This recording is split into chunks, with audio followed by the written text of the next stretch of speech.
बहुत समय पहले की बात है। समुंदर के बीच एक अद्भुत द्वीप था, स्वर्ण द्वीप, जो अपने रहस्यों के लिए प्रसिद्ध था। इस द्वीप पर महाराजा आदित्य राज करते थे। महाराजा आदित्य एक वीर, बुद्धिमान और न्यायप्रिय शासक थे, लेकिन उनकी सबसे बड़ी पहचान थी उनका सपना, विश्व की सबसे सुंदर और बुद्धिमान राजकुमारी को अपना जीवन साथी बनाना। इधर हिम पर्वतों के पार एक रहस्यमयी राज्य था, कांच महल, जहां रहती थी राजकुमारी पद्मिनी, जिसे लोग विश्व सुंदरी कहते थे।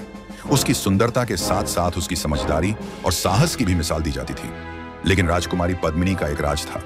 वो अपने सपनों में हर रात एक स्वर्ण सिंहासन पर बैठे राजा को देखती थी, जिसकी आंखों में साहस और दिल में करुणा होती थी।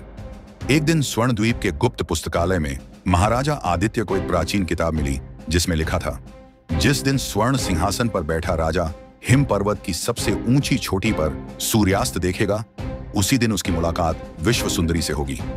राजा ने बिना देर किए अपनी यात्रा शुरू की। रास्ते में उसने भयानक राक्षसों से युद्ध किया, रहस्यमयी जंगलों को पार किया और अपनी बुद्धि से कई जादुई दरवाजों को खोला।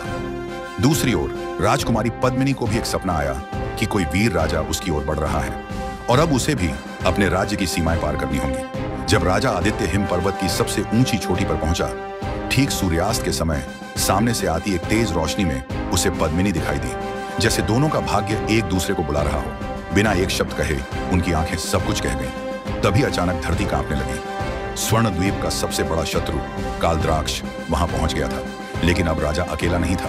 पद्मिनी ने अपने धनुष से लड़ाई में उसका साथ दिया। दोनों ने मिलकर युद्ध किया और कालद्राक्ष को पराजित किया।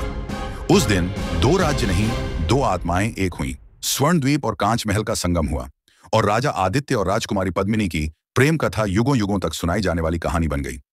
दोस्तों, कमेंट बॉक्स में अपना नाम जरूर लिखें। कृपया इस वीडियो को लाइक और चैनल को सब्सक्राइब कर दें।